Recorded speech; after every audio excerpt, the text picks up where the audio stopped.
there, and welcome to the Fearless Artist Podcast, where we empower classical musicians to build their own thriving careers. I'm your host, Michelle Lynn, and together with Deanna Petre, we teach artists to conquer the entrepreneurial side of their careers and create the futures they want. We are two freelance classical musicians who have lived and worked in Europe for a decade, and together we started the Fearless Artist Mastermind, a coaching company created to teach classical musicians how to overcome fear and take action on building their dream careers. In each episode, we will explore the intersection of artistry and entrepreneurship, teaching you the fearless mindset with practical steps and strategies to build a sustainable career.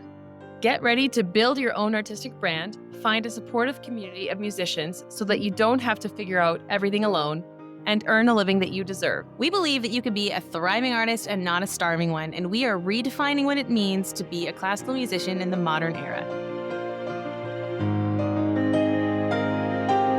Hey everybody, welcome back to the Fearless Artist Podcast. I'm so happy to have on Emily Workman from Classical Voice Coaching today. Emily, thanks for coming on. It's so nice to be here. I've been looking forward to this all week. Oh, that's so nice to hear. Thank you. I know we've been trying to connect for a few months, so it's finally time that we can find in our schedules, time zones, concerts, teaching. You've got a lot going on in your career, so I'd love for you to introduce yourself to our audience. I'm Emily Workman, and I guess one of the biggest things I'd say people know me for is kind of teaching teachers how to teach.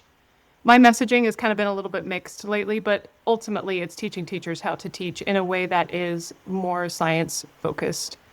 I have courses available for people, and there's just a huge gap in that realm. And I taught at university for 5 years. I was the director of voice at Utah Tech University. And so I know what teachers are being taught. I know what, I should say, students are being taught about the voice before they graduate. And unless you go into a pedagogy field, then you don't really immerse yourself in performance. So you're missing kind of the immersive information and learning that comes to you through being on stage and all of that stuff. But if you go into performance, you get one little pedagogy class, probably usually in your last year, and it doesn't have any practical training at all, unless you add it yourself, but it's not required by the National Association of Schools of Music. So to be accredited, you don't have to add any kind of case studies training or like ear tuning exercises, how to listen for attributes of dysfunction. They don't have any of that in those classes. And I know because I taught them and I knew it was required. And so this huge gap of students were graduating and realizing that they can't make full-time income performing. Yes. I think people, if you're on the other side of this camera, feel a wash of shame when that comes up.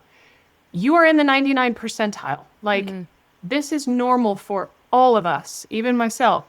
It's harder and harder since COVID happened. It's just almost impossible to pay your bills exclusively from performance gigs.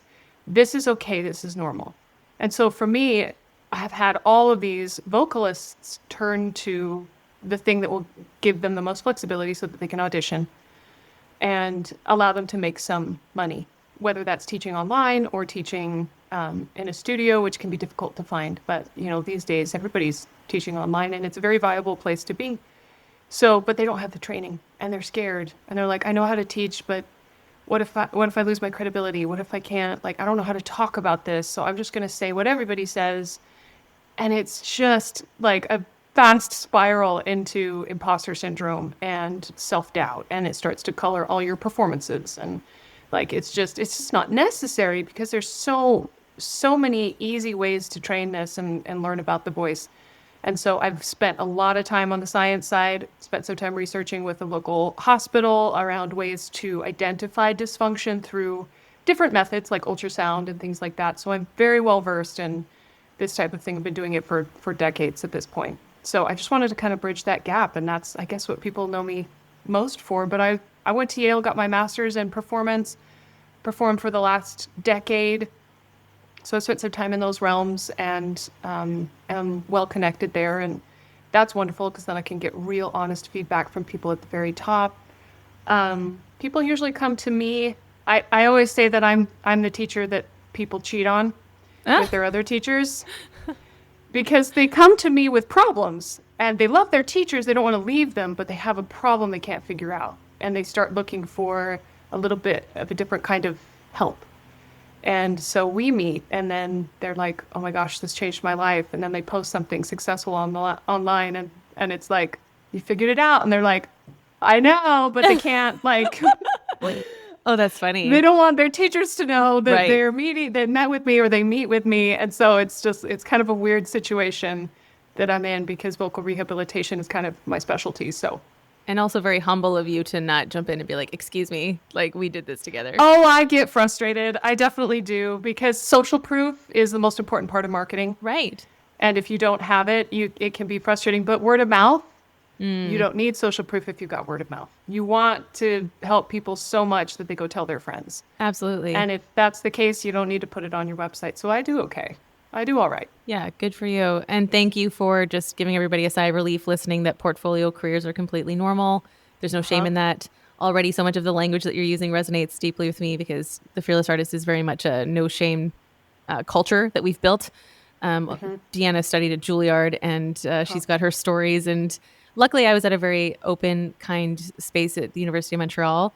But still, like, just the industry, you know, this competitiveness, this pettiness. So just like everybody can take a sigh of relief. It's normal to search out for multiple income streams. It's actually smart to do that. Yeah. So You know what? To me, that competitiveness is just a way that people are basing their confidence on a hierarchy scheme. It's the only way they think they can get it, and that's just not true. And I think when you recognize that confidence is something that you don't get, it's not a series of what you do, it's something you remember. We've always had that since we were kids, and somebody told us we needed to stop or we needed to compare ourselves to this person or that person. And it's just the most false, oldest ghost script that we listen to every damn day. And can I swear on here? yeah, sure. Go for it. It requires like vigorous vocabulary. Okay. I've never But heard someone describe it like that. Tell me more about this. Confidence is something that we remember. It's something I mean, look at any 3-year-old. They're running around with so much confidence unless somebody comes up to them and says, you should be ashamed of that. And you should look at the way this person is doing it, and you should see that they are doing it better than you are because they're getting a response from society that looks like this. And you can't tell why they're getting that. There's just no way of doing it. It's pointless. And so you start to build these protection mechanisms and say, if I could just be better than that person, if I could just do it like them but better, then I'm going to get the confidence that I need. Then I'm going to get the praise that I desire. And it's a disease. Looking for approval from others and love from others, which is really what it is. It's not necessarily approval. It's love. Yep. And acceptance. If we're continually trying to get that, we've got a disease, and we have to address it really quickly and swiftly. And that means interrupting those ruminating thoughts, because they will drown you, and you live the rest of your life fulfilling all your dreams, singing at the Met, going to all these places that you want to go, and you go home and you're devastated that you still don't feel loved. And then you start chasing for the next thing, which is to be hired back or to get, whoever to comment on your Instagram thing. I mean, I have fallen into that trap. I have some people who are very big in the country industry. You would know their names. Very big in the classical world, very big in the metal world, who follow me. And when they first did, it's like, oh my gosh, look who's following me. And you want to repost it on your stories, and I'm like, that's outsourcing my credibility. That's outsourcing my confidence. I don't need that. They don't need it. I respect them. They respect me. Wow. I'm going to leave them alone. Like, Wow. they're people. Everybody poops, Yeah. Let them, treat them with dignity and respect that they deserve, because they've earned that, certainly. But as far as, okay, I need to demote myself now, is just not a practice that we should have. You've got to be clear about where your gaps are in your ability, but when it comes to hierarchy, that's not where we find confidence. And you don't fake it till you make it. You just need to remember that you had that to begin with, and give yourself permission. No one Sounds else like can give it to you. you've done so much internal work to go through it. Sounds like you've gotten some tools to help you. Otherwise, you drown on social media, don't you? People can be brutal. You have a big following, 43K. How has that been for you, navigating the growth, the fame, the comments, anything that you've had to deal with? Thankfully, Not so much in music. I I think if you look at other people who are in different, I guess, worlds, even musical niches, they have to deal with a lot more inappropriate comments, some sexual, some aggressive and rude. My motto's always been block and bless. Yes. I mean, without hesitation. I don't even I don't even look at it for very long. If I like to consider that they are asking with real curiosity, that can sometimes come off a little sharp in text, but I'll still consider it and be like, look, they're genuinely asking and it's a fair question. So I'll leave it and address it. If they come back with any kind of character assassination, we're done. Yeah. Like, I'll just block them. I don't really care. And I don't dwell on it much longer than that. So when you recognize that you don't have to participate in every argument that you're invited to, that's a good one. Life gets a whole lot easier. But I guess when I grew to about 47. And then I took about 6 months off just for family issues, some other things that were going on. I just needed to not be provoked by the simulation that is social media. Yeah. And I lost a lot of them. And it just happens. You lose every day. So it's not a big deal. If you're not actively trying to grow, you lose followers. And so I didn't care much about that. And it was kind of reassuring that I didn't care. I thought I would care. And I was just like, I don't care. People want to be here, they'll stay here. If they don't, they're not going to convert anyway. Right, exactly. And I'm going to use that word a lot. Yeah. Convert just meaning like you build enough trust with them that they see you have the solution to their problem, and they will, this, but I'm just for the audience. No, absolutely. And they will come, and they'll come into your programs to get the help that you offer. So they trust you enough to do that. People who are there to hate or there to leave because you spent a week selling a product, like they were never going to buy it anyway. And the truth is, people expect you to be extremely altruistic. Is that the word I want to use? Very philanthropic as musicians. This is a business. This is my full-time business. There's no doubt that we're exchanging value here. Right. I am giving honestly and earnestly as much as I can because I don't want to do anything else. I love this. It's what I'm good at. It's what I'm an expert at. I've seen people's lives change with one cue. And then they'll come back and say, why didn't my teacher ever tell me this? Oh my gosh, why didn't anyone ever explain it like that? This is so much easier. Those moments, man, I live for those moments. They're so exciting, and you can see people get a lot of freedom from that. But I think that I'm weaving out of the story a little bit. I could go on, but the people who aren't there to participate in that exchange of value, bye. Like, have a good one. Hope you find what you're looking for. Yeah. So I don't really care. But navigating the growth, it's just basic marketing principles. Mm-mm. And that was kind of fun to see happen. But then when I tried to turn it into an exchange of that value, I got a real sharp wake-up call. Oh. Like, this is not as easy to sell to people. It's not as easy to show them and help them see that you can solve the problem that they have. And they may not even know they have it. So you have to kind of look into that as well. But yeah, do you experience the same thing? You've got a healthy audience as well. Yes. Well, at the Fearless Artist, what I've had to learn is there's so much education that I need to do to teach my musicians about the power of investing in themselves. Yeah. So even if I can tell them... What does that mean for you? Like investing in themselves, what is that? Paying money for you to be in professional development situations that are going to ultimately help your growth without maybe an immediate return on that investment. So our membership is priced quite low. I think it's $57 a month. However, many people, they think, okay, well, how long am I going to do this? After a year, it's $500. What if I don't get anything? So I spend a lot of time trying to tell them, by being in a healthy community, you are held accountable to go after your goals, which are to earn money. Yeah. And if you don't have this system in place, you are probably going to fall victim to overthinking, procrastination, rejection, some spiral that will make you inactive. So this is forcing you to stay in the game. Just like we had in school, we had this pressure of deadlines, systems, teachers, accountability.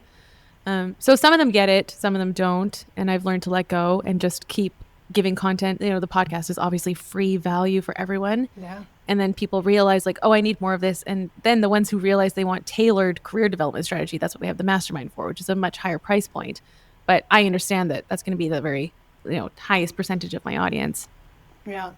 But you've said so many interesting things that I want to unpack. So with this, going back to the mindset work, are you also doing that with your clients? Because it sounds like you've learned so many tools to help you get out of those, low confidence or triggering, like you're no longer triggered if you lose followers. Like you've done the work. So what has helped you?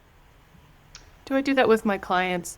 Surprisingly, yes. Even the more elite level performers, I think they have the most beautifully decorated masks. And I think that I include myself in that. Everybody has them. Every single person has them. And I don't think it's about taking the mask off. I think it's about recognizing that you are not the mask. And I think we confuse ourselves with the mask. And so when we're not getting work and we're not looking like a certain thing, we wonder who we are. And I think we all have kind of existential crises. But one of the most beautiful things that a performer's ever said to me, I did a show in Poland with Diana Montague, who's this incredible mezzo, a huge career, just delightful. Like we just had so much fun. She's a riot and full of wisdom. And she said, everybody wants to get hired at the Met, or they want to get hired at the Royal Opera, or they want to A, B, C, and D. And then they get hired. And like I said before, then what? Then the goal is to be hired back. And then the goal is to do this. And then it's to do that. And I'd never sat next to someone so comfortable with her own life. And whether she did it or didn't, she truly didn't ask permission from anyone to be confident. And that means it's like, oh, I'm not going to ask permission, so I'll be confident and that'll make me make less mistakes. And that's not it. It's like a protection. That's not it. The goal is to not make mistakes. It's to grow and learn and get as competent as you can as an artist. That's important. That matters. It's about getting to a point where you're not asking permission to mess up sometimes, knowing that 80% of the time you are solid and you'll show up and do what you've been asked to do. And I think that in our heads, we kind of look around like, is it okay that I'm doing this? And ironically, the better you get, the more you ask permission, because people do not like when you do well. And they don't like when you're confident that you're doing well. I've received more resistance to that than failing.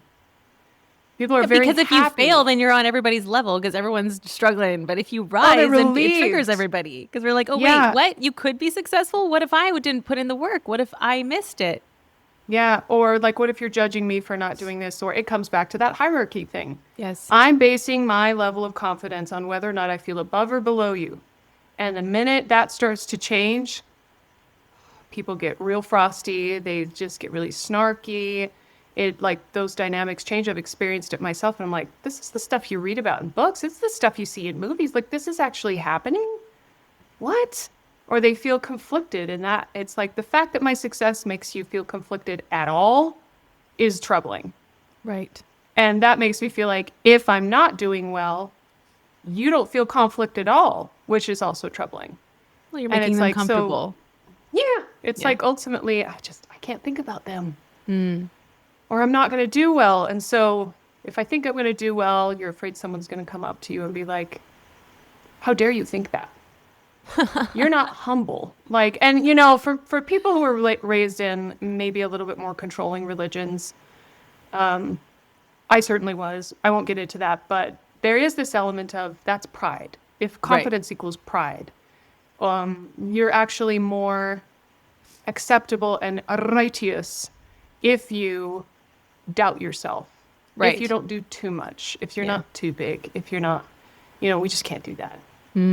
We just can't. You look at anyone who's a top level performer. I mean, I went to school with Rachel Willis Sorensen. Okay. And there's just not asking those questions. She doesn't show up and ask. And maybe she does in private. I think we all kind of worry about it a little bit, but I'm not going to put words in her mouth. I think she just posted yesterday. She was giving a workshop to some students and she was talking about walking in being confident and that it's not arrogance, but it's just knowing that what you just said, you can do the job that you've been asked to do. Yeah. She never apologized. I remember listening to her sing, I think it was Don Giovanni in undergrad. And I just kind of went in the top rafters. They were just rehearsing. And I walked in and she was with several other of our colleagues and friends. And they were singing their little bits and beautiful voices. And then she sang and it was like 5 times as loud. And beautiful, not like a circus event where you put up a sign that says I sing loud and like it's a blowhorn. Like that's not it. It was just warm and colorful and my whole body like was impacted by it. Oh wow. And I've seen her at the Met a couple of times since and just like, there's so much to that. Can you imagine if she walked around asking permission to let her voice be what it is? Yeah. Like how exhausting. Right. Exhausting to spend your life doing that. Yes. And she just does it. And I think that there's a lot to be said for that. It's like, well, Emily, how do I do that? It starts in here. It's a practice.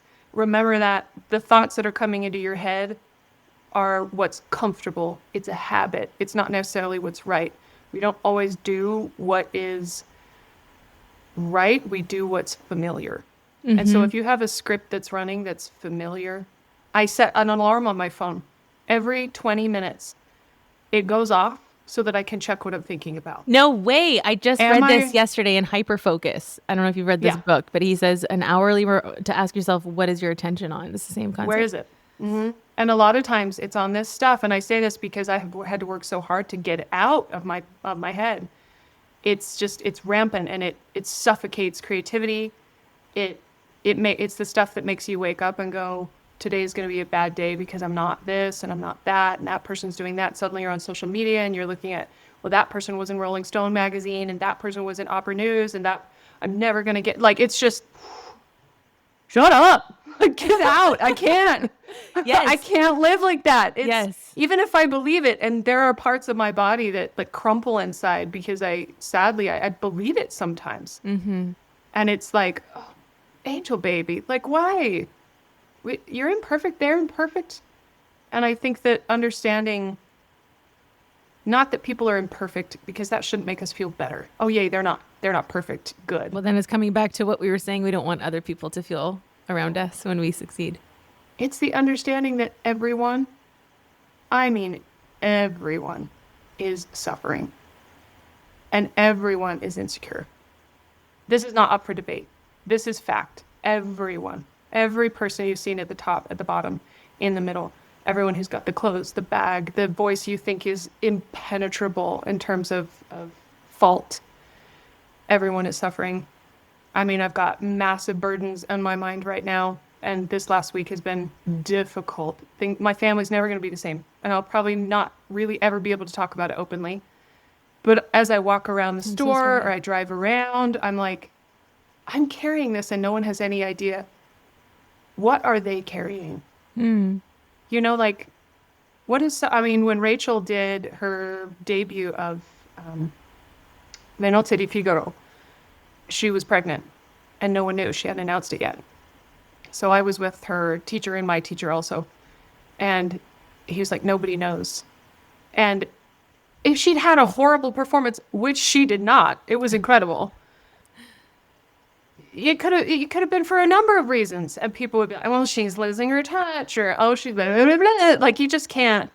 You have to stop those thoughts so fast and just be like, everyone's suffering, everyone's insecure, just like me. So why don't we just do our best? You know, that helps us forgive ourselves. It helps us forgive them, and it just changes our focus from one of jockeying for position to actual creation. Like, let's just do that. Hey everybody, real quick, I just want to say that if you are struggling to post on Instagram, first of all, you are not alone. Most musicians are sitting there scrolling and not knowing what they would actually post about. Second of all, if that's you, then I have a free gift for you. It is our free guide, 10 golden rules to posting on Instagram as a classical musician. If you follow these 10 rules, you will grow, you will get more followers, you will get more views, you will know what hashtags to use, you will write captions that are interesting, and you will build an audience. And guess what a bigger audience gives you?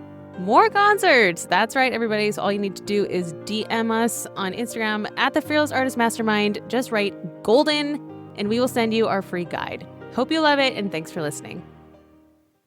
This is beautiful. So every 20 minutes you catch yourself, let's say, if you are in a familiar script, what is the new thought that you put in your brain instead? What are you afraid of?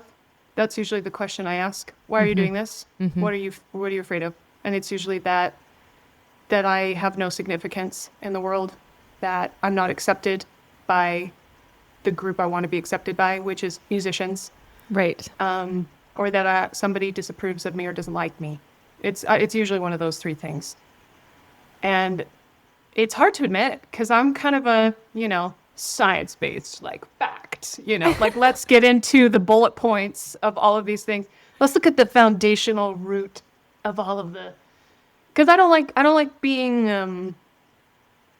I don't like to be provoked, and I don't like to be sold to and lied to. I'm pretty skeptical human. You can see the wrinkles under my eyes because I'm always doing this. You look great. There's a filter. There's not a filter. There isn't. I'll get up close. I've got the wrinkles. I've got them. But yeah, there's a lot of skepticism, and so for me, it's difficult to ask these questions because it makes me have to be very, very humble. And it's very uncomfy. Yes. It's very uncomfortable to recognize that you have needs, because we like to think of ourselves as impenetrable emotionally. Right. And that's what you need to be as an artist, and you need to not care what people think. And it's like, it's not about not caring what people think. It's about getting comfortable with the idea of social rejection and judgment. Right. Because I think that's the biggest fear for most people. Yeah, absolutely. Being accepted is number one, foundational. Yeah. So I think if it was I find Ed. myself. Oh, go ahead. You think it I was? know Ed Sheeran who said if we didn't care what people thought, we wouldn't release our music. Yeah. He was like, I would just keep it for myself if I didn't care what people thought. I thought that was so interesting. Exactly. I think it's how do I plan my actions, and if I plan them around what people think, that can be troubling. So, yeah, it's just the lens that you decide to see the world through. And I say decide because it is a decision, and it's like I said, a habit.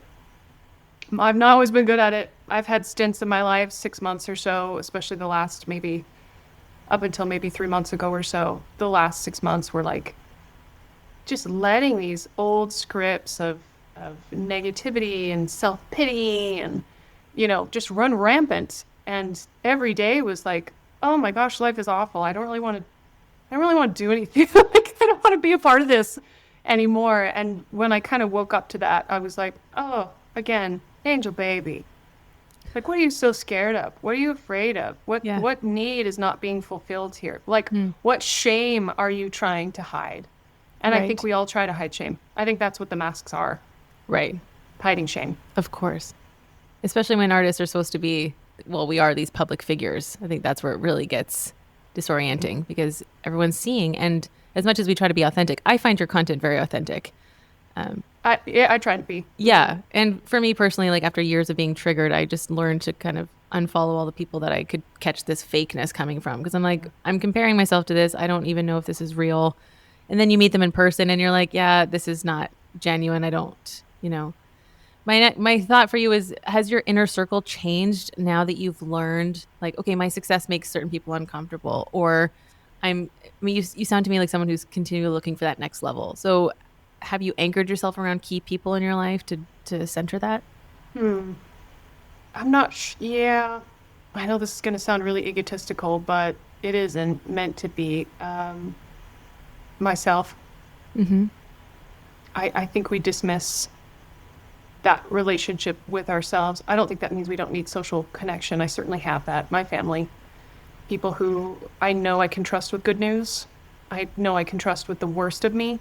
Yes. And they won't judge me. I definitely have that, but it's a small group. I mean, Deanna and I have been friends for, I think, almost 2 years now. And she's one of those people. We talk all the time. And so I can send her a message on WhatsApp and be like, man, I'm in a shame spiral about this. I really hate this. I'm really not loving this. I don't feel strong.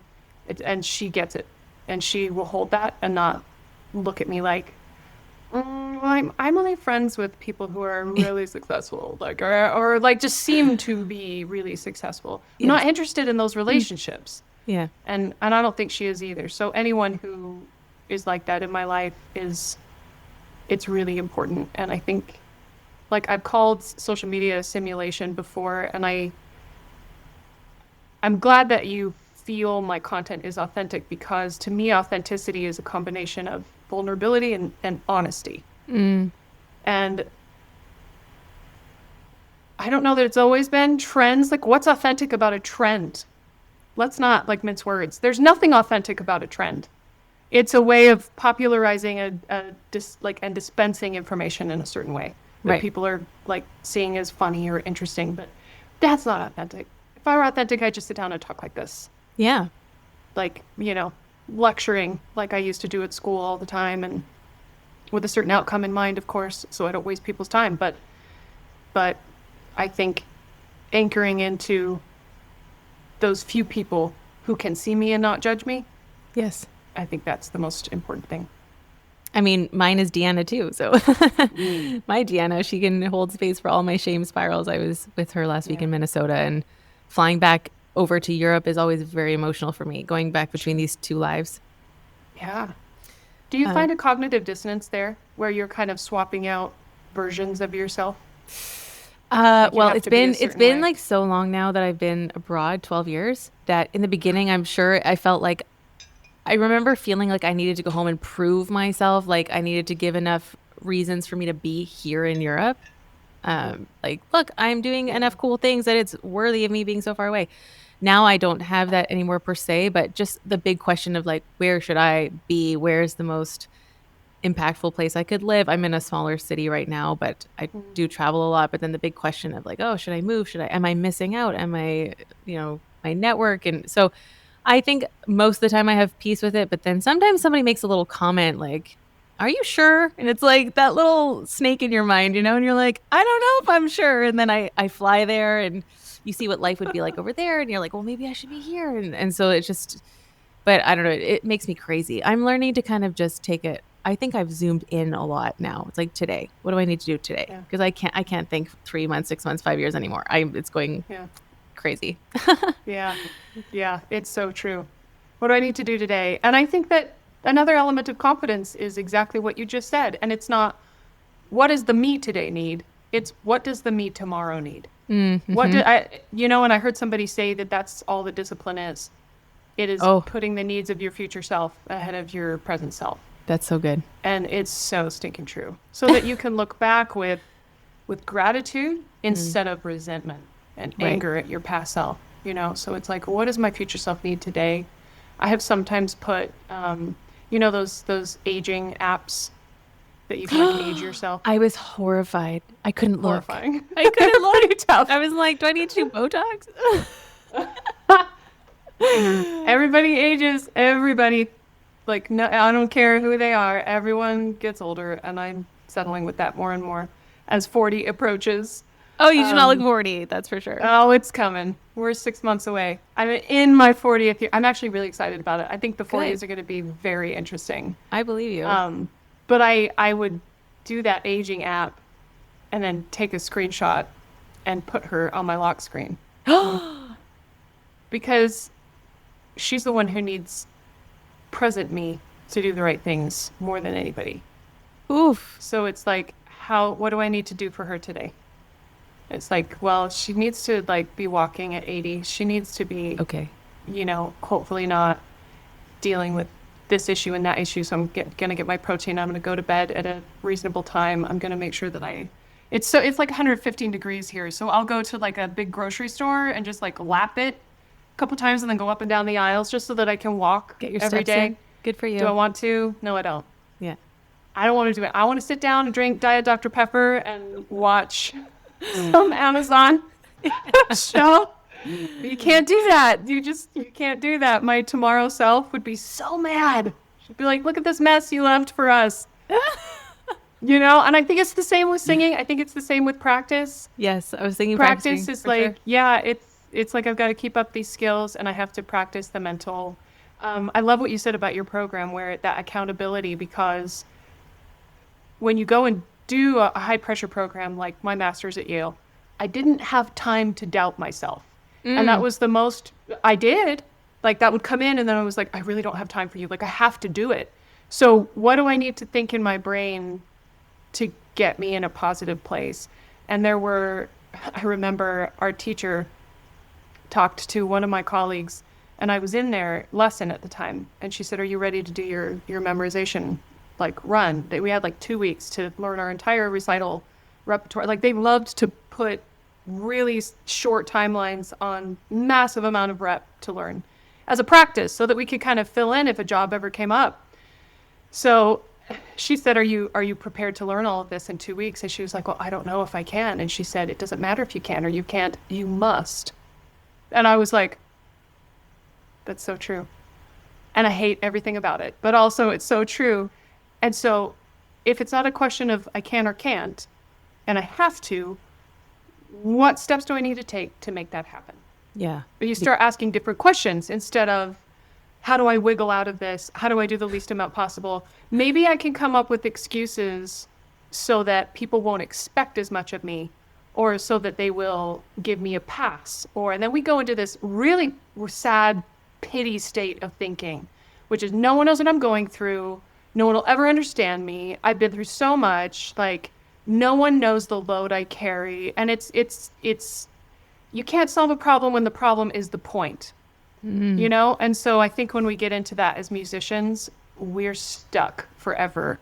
And if you find yourself thinking that, which if you're a musician listening to this, I know you have before, because I have before, and every professional I know has before. And it's a way of it wiggling out of expectation and responsibility. And it's a heavy weight to be a musician. You have a huge responsibility to deliver for your audience. It's sometimes unbearable. It's so heavy. But I think when you recognize you're going down that road, don't ask if you can or can't. You have to.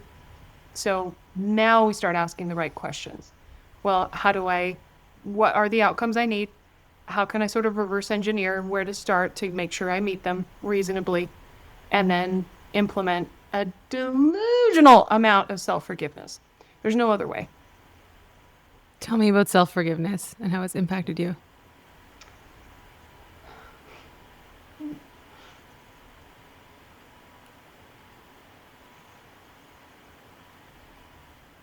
You know, if you can just start crying, then you can talk through it. But it's the moment when you start. You just kind of have to get it over with. Yeah. It's changed everything. And I think when things go wrong, you just hate yourself so much because somebody told you you were not lovable or acceptable if you didn't perform. The only rewards so many of us got as creatives and musicians were as a result of a good performance or something that made them look good or made them feel proud. Or not everyone, but a majority of us had those kinds of experiences as kids, in middle school, whatever. So you're so hard on yourself. The reason I'm not loved, the reason I'm not accepted is because I didn't do this well enough. And you might have done it better than anyone ever has. And it just timing or the platform you released it on, and you just can't forgive the fact that you're not loved because of you or because of blah, blah, blah. And we talk about love a lot, and it kind of seems like this big thing over here. But I think that when you search your body and the response you get when you are loved, you know exactly what I'm talking about. And I think we make it our fault. And you're always deserving of that. And it shouldn't have come as a result of perfect performance or something that was better than everybody else or, you know, something fantastical and loud. And when I recognized that all of the things that happened in the past that went poorly, that made me feel like I didn't deserve to be loved, when I really decided It's not a moment, it's a practice. Decided to practice that. Everything in here changed. I would be in the studio and I would laugh at myself more. Oh, Yes. that didn't work. Wow, that was a lot. Ooh, honey, I pat my face a lot. Ooh, what's going on today? Yeah. Are you on your period? Like, what do you need? Yes. Are you embarrassed? Are you feeling shame about something? Are you mad that guy cut you off and you just kind of wished he would run into a telephone pole? Like, are you still feeling angry about that? Like, where is that? Why are you feeling that? Are you feeling less than someone? Are you not feeling connected enough today? And these feel like very wiggly questions because growing up I was very, like, that was silly. That was kind of embarrassing to ask those questions. That was very woo-woo. That was very whatever you want to say. Not anymore. That's the only way. It's the only way to. When you have ask any those questions, you confidence. sound like a very safe mom to me. So it sounds like you've done a lot of gentle inner parenting to that little version. Because it's similar to me. Like I've learned, I did a lot of life coaching with a wholehearted artist coach. And it was like, hand on your heart, gentle. How are you? What do you need right now? And That used to make me cringe. That used to make me just like roll over. Like, don't have, how are you? Hold a crystal. Like, oh, I hated it so much. okay. It was too like I was super resistant to that. Wait just a second. Because we've got a whole bowl of crystals over there and all of these little rocks that I keep just to get myself out of that resistant mindset. I'm still not a huge crystal blessings kind of gal, but I keep them around because I'm stopping myself from investigating the scripts in here. Yes. Because that's ultimately what it is these old scripts that somebody else put in there and I'm letting them rule my life. And so if I look back on something I'm embarrassed about, it just makes me sick to my stomach. I'm like, I just think of it like a funny computer game level I lost, Mario Kart. Well, that did not go well. I fell off the bridge like 7 times. And it's funny. And maybe everybody else beat me, but it's funny and you let it go, And so it's like, I can't drag that with me and I have to forgive. It's like, forgive yourself. But sometimes I don't deserve to be forgiven. Listen, here's what I think. It's ridiculous and the word, dare I say, delusional to think that you are the worst thing that's ever existed. That was the worst performance that ever happened. No one's ever done it as bad as me. And you probably were like functioning at about 80%, 75% of your best, which is pretty darn good. Mm-hmm. You're already, I learned this from Chase Hughes. You guys need to go look up Chase Hughes because he's changed my life. You're already delusional. That's already the dumbest. Like when I heard him say that, I was like, oh, good Lord. I really am delusional to think that I'm the worst or that it's as bad as I thought it was. So you may as well pick your delusion. And there was something about that totally changed the way I felt about myself, the way I felt about the students that come to me. This is just so bad. I'm going to get fired. Like, I have to do this huge run. I have to do every single, And it was like, you're a little, what's the word? Everything's a little too catastrophic right now in your mind. And it's a little delusional to think that that's going to happen. It's probably not. So why don't we choose our delusion and think the opposite direction? And that just set me free in a whole new way and allowed me to forgive myself. Okay, so how are you delusional now? I don't think I'm the very, very best, but I do think that I know how to get people from point A to point B almost 100% of the time. I've never had a student that I can't affect change with. But that's not being delusional. That's accurate. That's facts. That's science. Well, and that's facts. Like you've that's proven reality. it. You're doing it. Well, and that's what I mean isn't that not what's in the head? You can, a lot of people would say, you have a master's from Yale. What are you doubting about yourself? And it's like, that's the whole problem is that the mental scripts that are in there are very, very, very hard on myself. I can be very hard on myself. But that forgiveness has to be there and you'll find yourself doing it throughout the day. That's also what that 20-minute timer is about. Checking in. What am I thinking about? Am I thinking about past things I did that I hate myself for? I don't know that many people will identify with this, but I know a lot of artists would be willing to admit sometimes I regret going into music. Am I allowed to say it? You can say whatever you want. Sometimes I do. Yeah. Not always, but occasionally, because you have to pay your bills and it's hard. Yeah. And of course, you can feel a lot of resentment. We could have been accountants. I was like, I should have been a nurse. I've said that 100 times. I should have been a nurse. I would have the same feelings. Yeah. You just can't know whether one path would have made you more comfortable than another path. And so here you are. And so there, again, that self-forgiveness comes in where I'm like, I made the best choice I could have made at the time I made it. And whether that's true or not, you can't go back. So what are you narcissistically thinking that if you think about this and feel shame about this, like you think you should, somehow that will make it change? Right. You think you have that much power, Em? You really do? Like, that's such a like bizarre way to view the world. And so it's like, well, I forgive you for that, but I also forgive you for the past. Like, that's done. That was a funny part of the game. Let's play the next level and see what happens with better skills and more information. And I get that question a lot online. You asked what people ask me. I get that question a lot. Like, how do you know when to stop?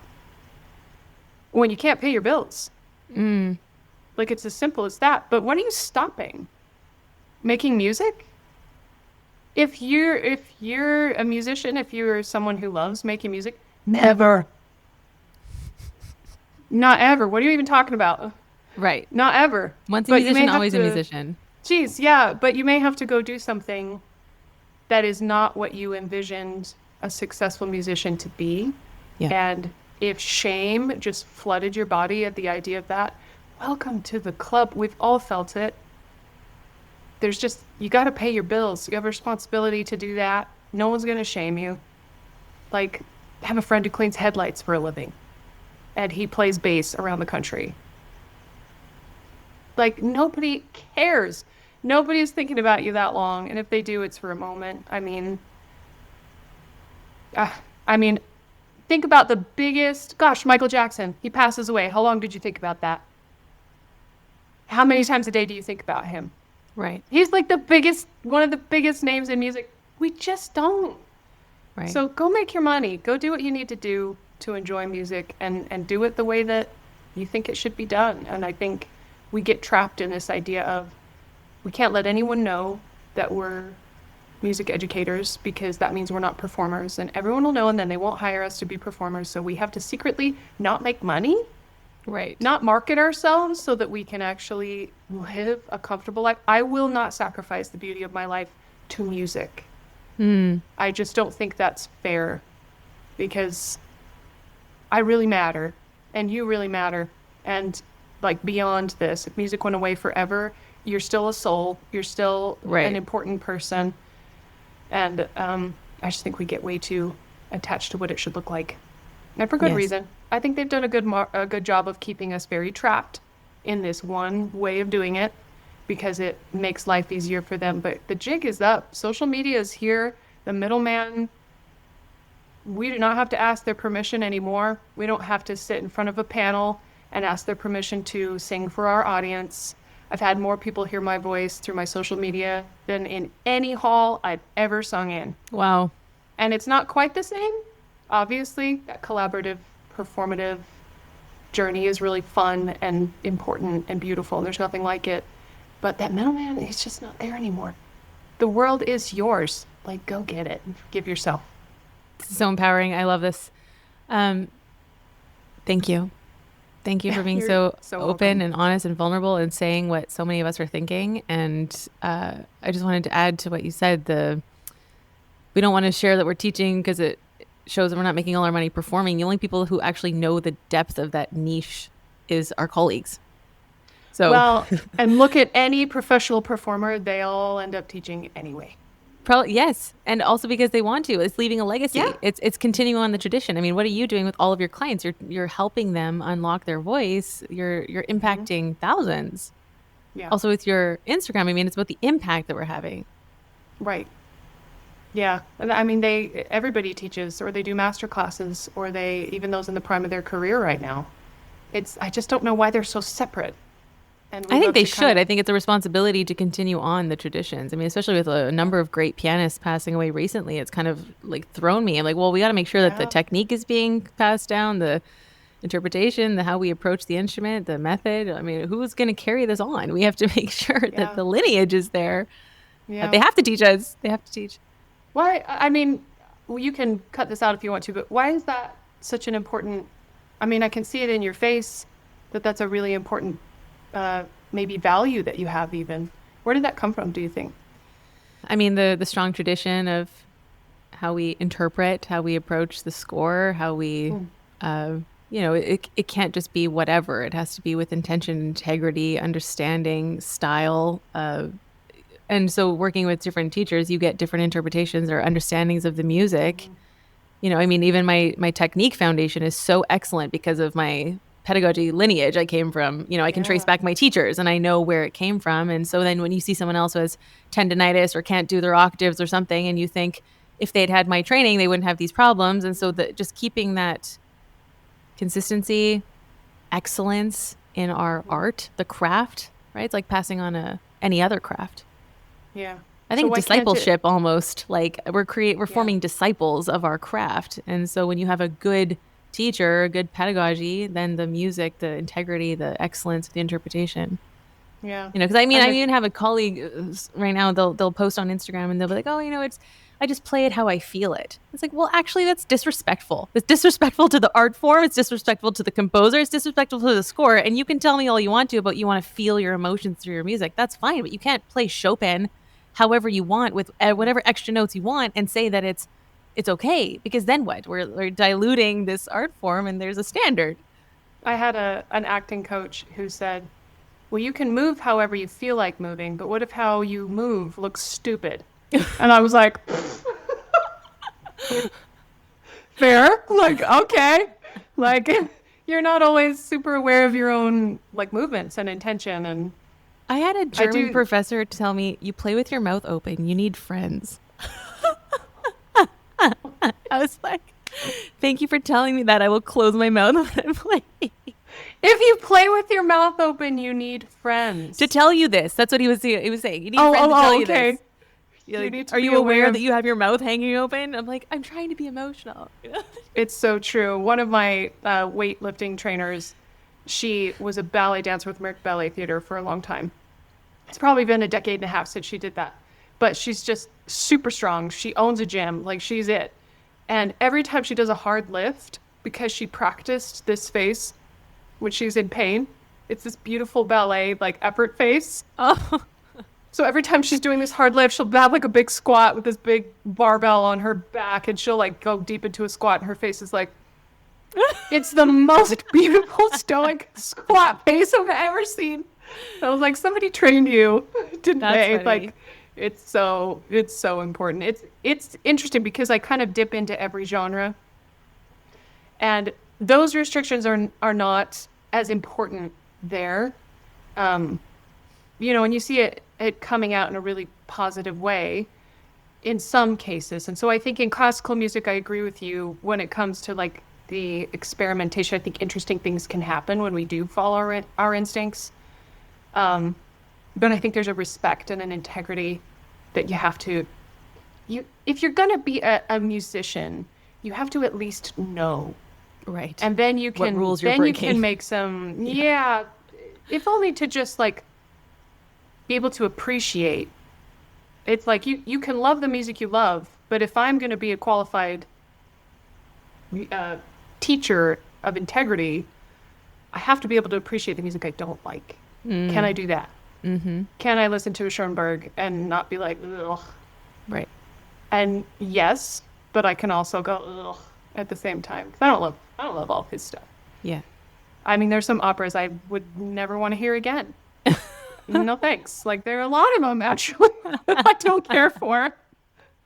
I love Mozart, but I've heard so much Mozart. If I have to listen to another Mozart, like, I just need a year break. Like, I just need a little bit of time, Right. Fair enough. That's fine. But I really love the experimental element, especially with kids and piano. Like, I want you to have a relationship with your voice that's unique. And if you feel inspired to do it a certain way, great. But I swear, if you add a riff to Puccini, we might not be a good match. You might, go to the modern school of music in England. Like, that's fine, but that's not the studio that I want to run. Yeah. But I'm not going to condemn people for experimenting, because I think that's how new things happen. I think people are bringing a lot of classical ideas and elements into modern music, and every time I hear it and see it, I'm like, yes, that's not quite right, but yes, like, at least it's getting out there and we're exposing people to it. So yeah, and innovation, bringing in new audiences. Retaining new audiences. Yes. Which is the biggest issue for people, because they just don't know what they're supposed to be listening Apparently, to. 90% of people who go to a classical music concert never go back. Yeah. I think we probably follow the same woman who does a lot of marketing around. Yeah, Aubrey. She was on the podcast 2 weeks ago. Yeah, she's got it down. I talked to our local symphony because they needed a new marketing person, and I do sales copywriting also, along with what I do. And so I understand the sales funnel and, the way that you kind of walk a client through sales. And we were talking about ways that they are currently promoting their seasons. And they're just so archaic. And I was like, what are you doing? Like, it's just, and so even mentioning new things, there was a lot of resistance. I mean, we're still putting flyers in gas stations. Like, who's coming? You can't even track that metric. And that's the biggest issue I have, is that it's not trackable. Yeah. You don't know unless you survey them when they show up. Exactly. And you have not earned the right to survey them. You haven't given them anything. Right. And so it's very frustrating. I'm like, why don't you set up like big, like accordion walls in the lobby with something they can listen to, like a museum that kind of walks them through what they're going to hear, show them specific parts that they should listen for, why that's important, why that's cool. They did that at LA Opera. It wasn't LA Opera, but it was the symphony there. And my current housemate right now, she's like, I love the symphony because of that one performance. They actually told me, you should listen for these 4 things. Yes. This is what they're trying to show you. This is what's important. She was like, it just opened up a whole new world of discovery in classical music.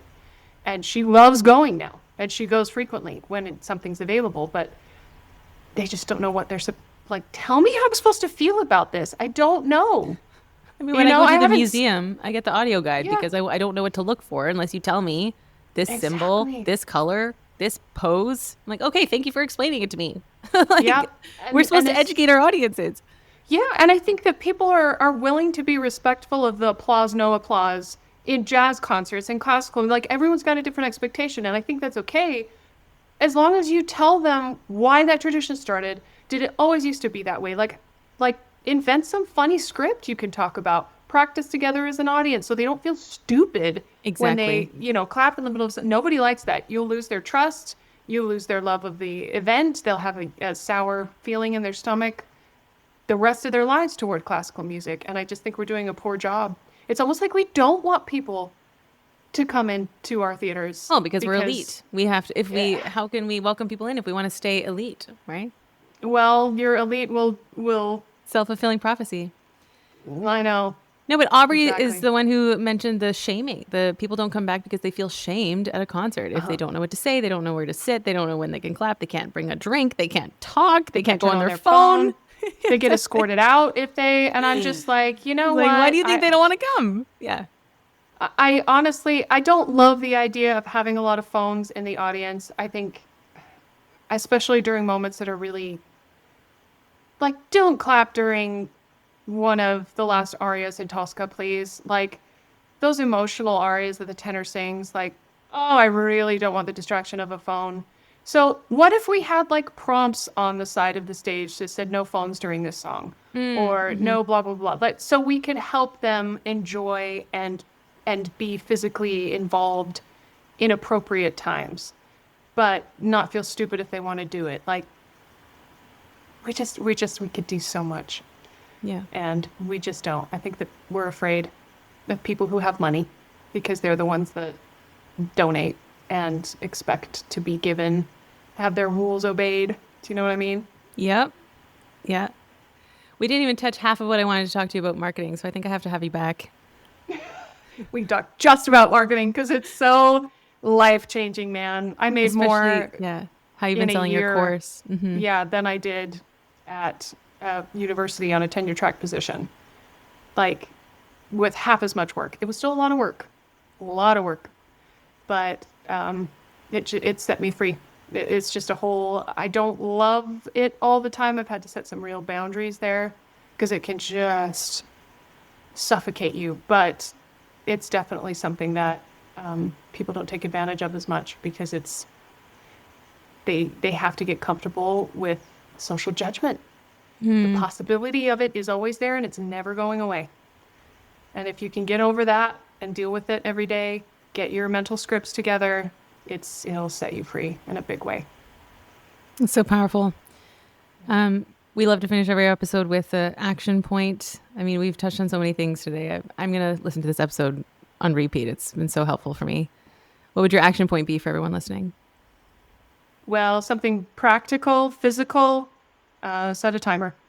Interrupt your ruminating thoughts. Make sure that they're in the right direction, that they're not self-hating or doubting or regretting or shaming. And then I guess the natural segue from that is just this radical, delusional, unreasonable even self-forgiveness. Everything stems from that. You've got to have it for yourself. You've got to have it. And I just think that it changes everything when you start to practice that. And again, I don't know that it's a decision you can make once and then it just is there. I have to decide every day, especially at the 20 minutes. That timer goes off. And I realize that I'm back in shame. I'm back in that thing I did that one time. I told someone I could play that thing and I actually couldn't. And I got up and totally bungled the whole. And every parent and high school student looked at me like I was crazy. Shame spiral. Like such a shame spiral. I forgive myself. It's okay. Forgiveness. And I just have to learn to do that as a practice. It's so good. And sometimes you won't believe it. Your brain will be like, I don't believe you. I don't believe that I forgive you. Well, you're going to believe it because I'm going to choose to think about something else instead of living the rest of my day thinking about this and worrying about this and letting it affect my confidence. So powerful. Renewing your mind. Thank you so much, Emily. How can people find you? How can they follow you? Classical voice coaching on most platforms, mostly Instagram. That's kind of where I am the most. Okay, everybody, set a timer, go follow Emily, and we're going to have you back on for marketing part 2. Thank you so much for your time today, Thanks, your Michelle. wisdom. Thanks. I appreciate you. Thank you for listening to the Fearless Artist Podcast. If you found today's episode inspiring, hit that subscribe button and don't forget to share this podcast with a friend. To join our membership or one of our coaching programs, visit our website at thefearlessartistmastermind.com.